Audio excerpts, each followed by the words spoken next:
Hello and welcome to Cornwall Woman. I'm standing in front of my crackling log fire at the moment because it's a bit of a wild one out there today. But we are going outside. In fact, we're off to the beach to meet Rachel Lambert, who's an expert in foraging. And today it's all about seaweed. But for Rachel, foraging is about more than just free food. I know the more I slow down, the more present I am, so actually time gets larger rather than if I'm rushing. I feel like I've just lost loads of time because I'm not present in it. And foraging allows me, I think, to slow down and really appreciate what I have. So I'm off to meet this wise woman and join the other fledgling foragers and Rachel's dog, Paddy. It's an absolutely beautiful autumn day. In fact, you can tell it's autumn, listen. I'm just tramping through these leaves outside a church at a place called Mornan, which is near Falmouth. And we're going to forage seaweed on the beach, which is not far away from here. The sky's blue, little fluffy white clouds. You can hear the wind blowing through the autumn trees. And now we're going to head off down to the beach. So Rachel, where are we going? Oh, we're going down to a lovely cove. We're going down to Mornan here. It's a relatively new beach for me, which is always exciting because it means there's always more to explore. And I can just see the sea now through the trees. Can you? Yeah, glittering well there done. in the distance. So how did you become a forager? Well, I think like many good things it came just from a personal interest, and I was teaching myself, and I had found myself over years in different situations where I'd been learning from people with a lot of knowledge, some of them friends, some of them acquaintances, and it just really grew from there. I've always taught in some shape or form previously about nutrition, around kind of environmental education with children. So for me to be able to pass on knowledge, I kind of teach foraging felt like far more rewarding than just doing it myself. You decided upon this career change, didn't you, and having to sort of change direction, and falling out of a tree was part of this process. I did fall out of a tree, and it took me several years to recover really, with broken bones and trauma, and I think that was the start of thinking of things breaking down for me in London. But there was already a desire to leave, and I knew I wouldn't stay there forever, and the two happened to coincide. How many different things can you confidently identify and use as foodstuffs now that are all around us for free? I'd imagine over 100, and some of those I feel like I know very well, like old friends. I feel very familiar with them, and others I haven't experimented with much, or maybe have just tasted on the hoof and as I've walked rather than taken them home and cooked them. So various different degrees of knowledge depending on what the food is.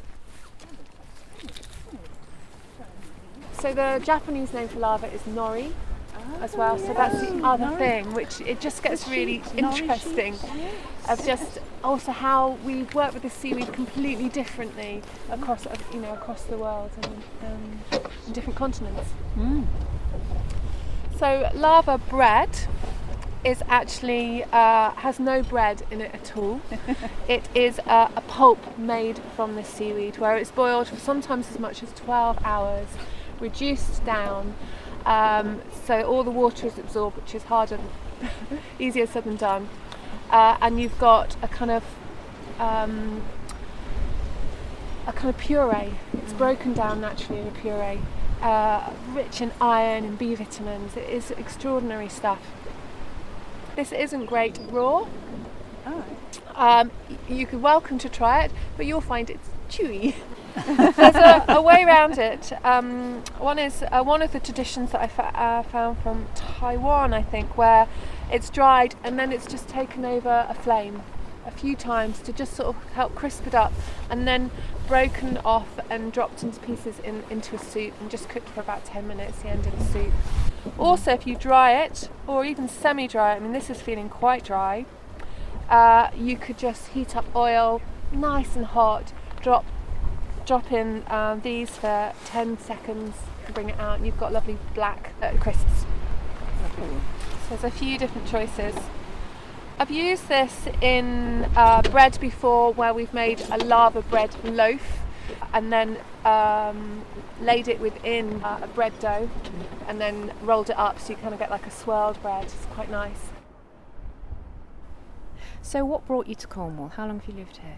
I've been here coming up to 12 years, and I think, simply put, I think I wanted to live by the sea, and I definitely wanted to be in the southwest.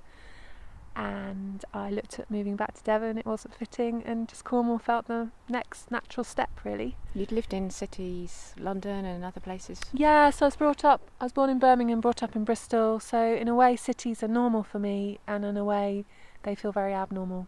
I like small places and small towns. I thought if I have the courage, I would go over that Tamar and into a land that isn't so familiar to me, but maybe has lots of riches. And I haven't looked back. I just want you to cast your eyes that way, and can you see there is something a bit golden that's popped up? The ears. Golden ears, Yes. that's popped up amongst the rocks. Yeah. So that's going to be our next seaweed, our next plant. Oh, right. And then from that, I think it might be good to have something to eat and drink.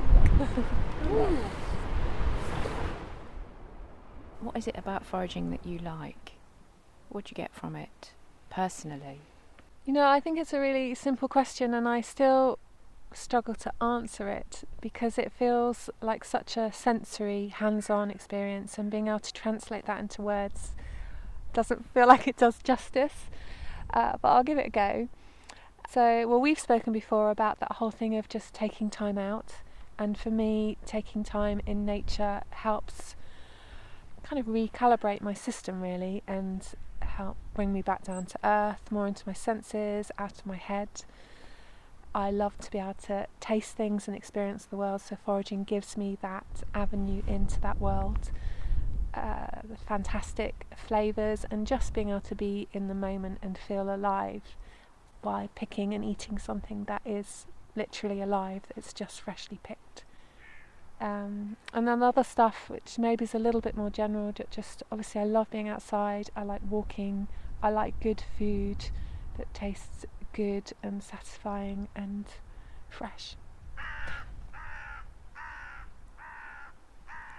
I'm really inspired by your approach to time, and it's sort of an ongoing ambition of mine to make better use of my time, which is the opposite of making more efficient use of it, perhaps. This is a bit of something you keep working on yourself, isn't it? Yes, efficient use of time. It's an interesting concept, isn't it? Getting things ticked off the list and being productive, but that means something else to you, doesn't it? Yes, I think sometimes I need to do the absolute opposite of what I think I need to do. So if I feel really stressed, it's good to step away from things, get outside, go for a walk. I know the more I slow down, the more present I am. So actually time gets larger, rather than if I'm rushing, I feel like I've just lost loads of time because I'm not present in it. And in foraging allows me, I think, to slow down and really appreciate what I have. Because I suppose when you go on your foraging trips with groups of people and on your own, to what extent can you guarantee that you're going to find what you're looking for? I kind of know what I will find, mostly because I'm choosing the venues and I've seen them throughout the year for several years. Having said that, things do change, and sometimes plants are in between seasons, and I enjoy that, being in the moment and being able to change tack and go, oh look, it's not here where I thought it would be, let's see what else is here, or something catching my eye that I hadn't noticed before. And that makes it feel very fresh and new for me, rather than coming in as like, oh yeah, I know everything and I'm an expert, which I'm not. It's still a learning journey for me, and I still have to look and learn. And sometimes I'm looking for something and someone goes, oh, is it that one? It's like, great, yes, this is what we're all doing, we're doing it together. Anyone know what this one is, or want to make a educated or a random guess? Lollo Rosso. The Lollo Rosso, I love it. you know, there's no harm in making your own names. I love this game. So this one is called Dulce. Oh! Exactly. DULCE. Yeah. Dulce. It's absolutely delicious. Yes. Nice. I love the taste, and I can't Oh. decide what it tastes like. And that's the great thing. So let's just go umami, you know, which is talked about as being the fifth flavour, isn't it? And also that it helps bring out other flavours.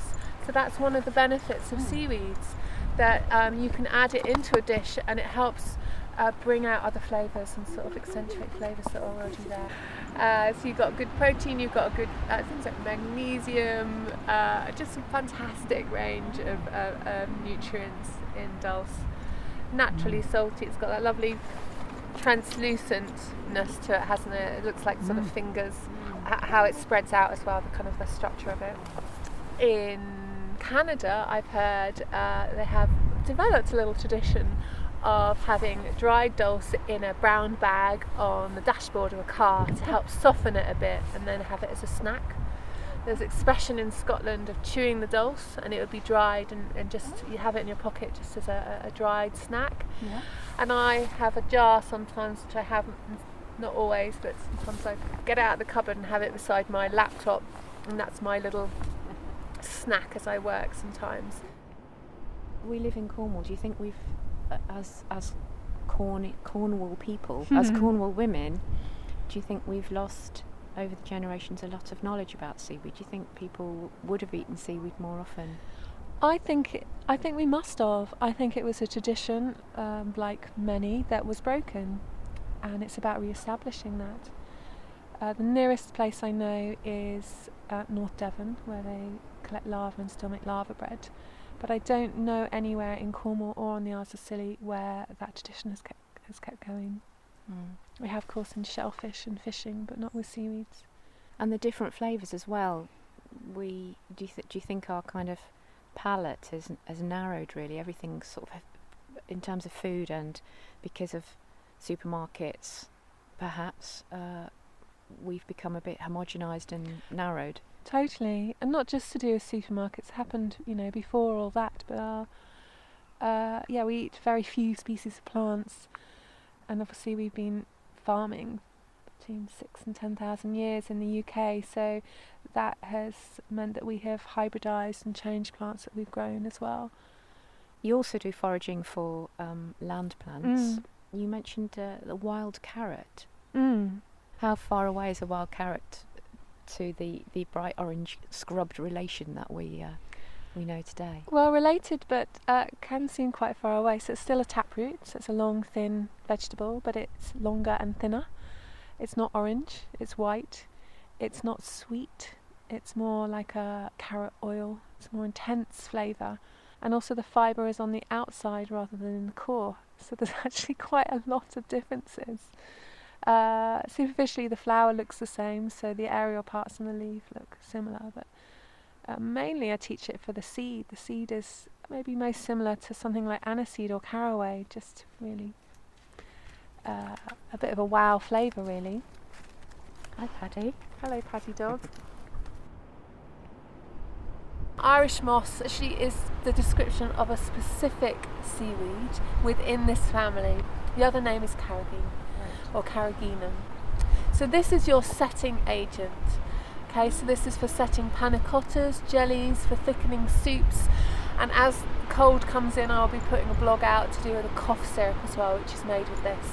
So cough syrup's often thickened with like honey or sugar, and this is thickened with carrageen, and then you can add honey to it, so it's very, very lovely, goes down very smoothly. A good comforter for coughs and colds. We also were going down to kind of middle shore, so this tends to be middle to lower shore. That doesn't always hold true, but tends to be. And red seaweeds. The green seaweeds tend to be more kind of like upper to middle shore. Could you just classify the shore levels? So and upper, terms of top tide? bit, Yes. top bit, middle shore in the middle. When it's a really nice low tide, you've got lower shore, farthest out that you can get to. So we've started on the upper. But and it's then we're always tidal. It's always where the tide comes, shore. Yeah, so that's that kind of, and then you've got the term subtidal, which will always be below that low tide mark. Right. And some seaweeds really don't like to come above that low tide mark at all. They want to be deep under and stay. We won't be looking at those today because we're not going out paddling that far. This one's quite interesting as well. And carrageen, the original so let's talk about Irish moss, is considered a complete food in terms of its balance of carbohydrates, proteins and fats. The gigatata, stellatata, the one that Andrew's got in his hands, the one with the bubbly ones, that I know is, for example, vitamin C is highest in the summer. So there's a benefit to picking at different times of year as well. You've written books as well. One of them won the equivalent of an Oscar. Is that right? I read that somewhere. I think the Oscar of the cookbook world, something like that. I think it was described. Let's as. say the Oscar of the cookbook world. Shall we? Yeah. So Gourmand Cookbook Awards, which are world awards. So I won in the category of fish for the UK because there's not a seaweed category. Maybe there will be in the future. We'll see. So this is for your book about seaweed Yeah, foraging. about the seaweed book. It's lovely to have that acknowledged, and also it feels like quite a prestigious award as well. You do your foraging courses and you write your books. Yeah. But Rachel Lambert, sort of day to day, is foraging an intrinsic part of your life and your diet and your culinary experience? You said you said you've got loads of seaweed in your cupboard, so it must be. I have a seaweed cupboard.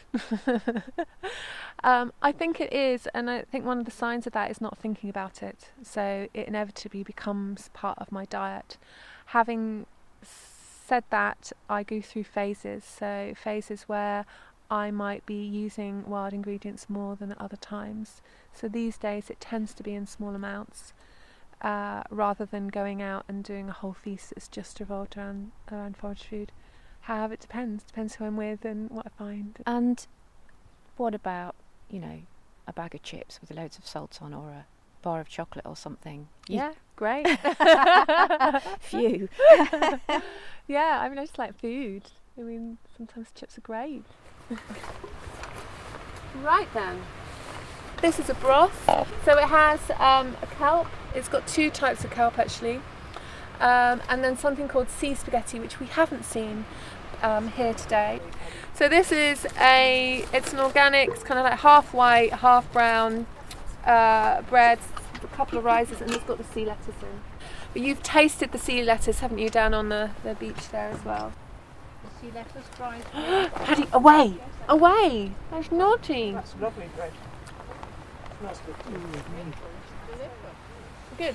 So we did bladderwrack, we did lava, we did gutweed, we did sea lettuce, we've done dulse, we've done carrageen, two different types of carrageen, and we've done kelp. But they are a whole world to get to know. But hopefully that's been a kind of helpful introduction and starting place. And I normally say we do 8, so if we go down now we might well be able to see pepper dulse, which is a lovely one which I'd love to show you. If you feel like I can stretch you another 5 minutes. I think we have time for, don't we? So I've still got the taste of the pepper dulse seaweed in my mouth, which we just found a bit more of on this beach, which is, I can't really describe the taste, maybe slightly mushroomy but not really, a little bit salty. It was so delicious. Apart from the fact that it tastes really nice, why should we be eating seaweed? Seaweed does contain iodine, which is important for the diet to some degree. Nutritionally, seaweeds are really great. They've got an amazing range of different nutrients across them depending on the seaweed and the season. And then seaweeds as a whole, between them all, have 56 different minerals and trace elements that are important for the human body, essential for the human body.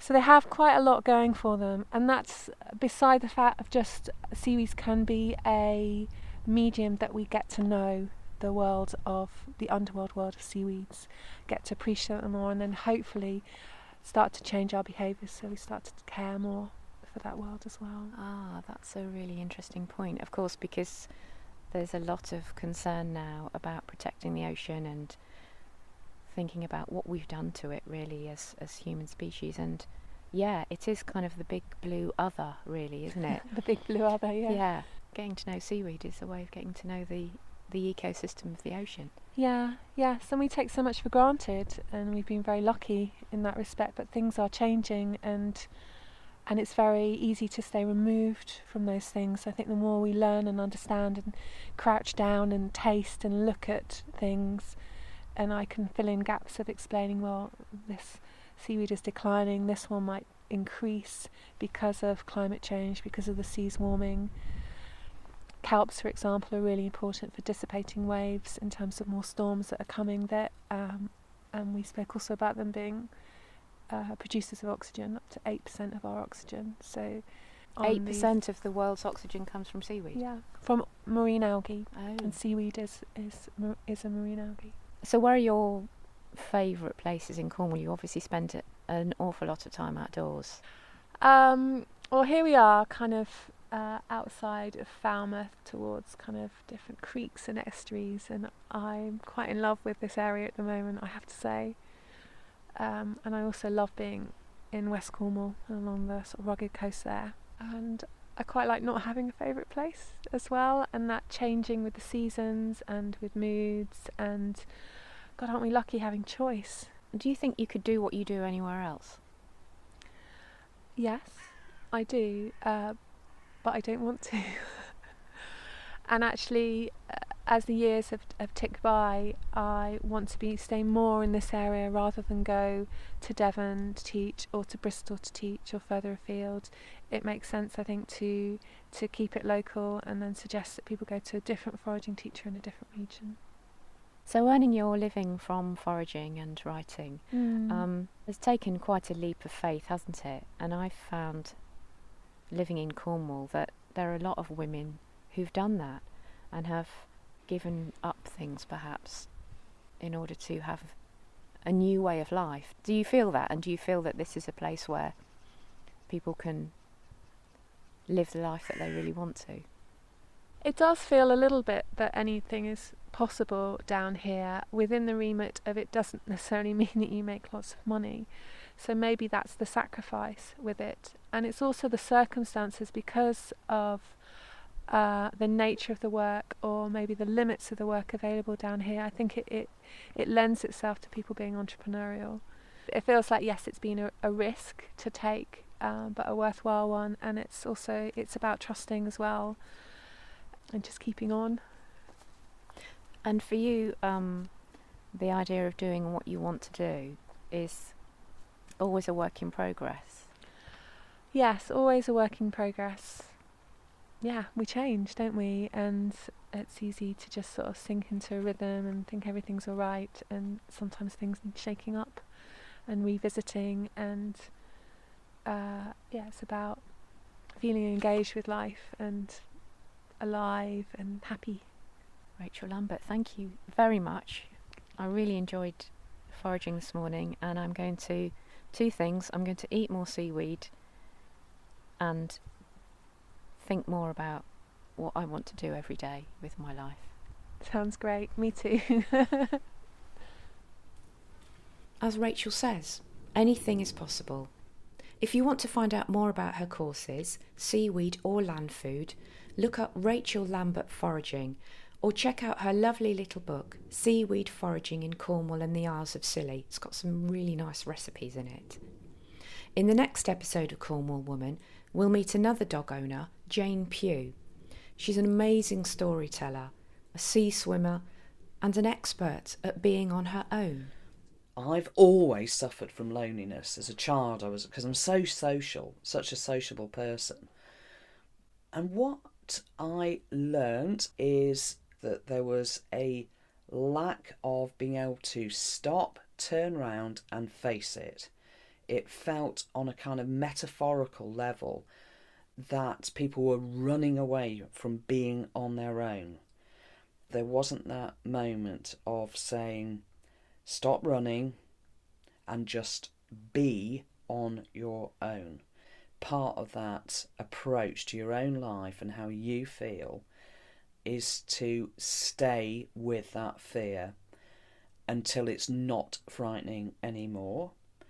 And further, you can actually appreciate that kind of glorious isolation.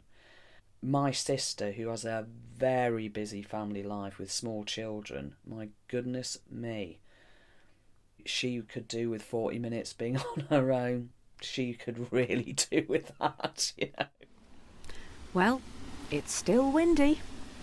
I really enjoyed talking to Jane, but there's some very affecting bits in her story which affected me quite personally, I have to say.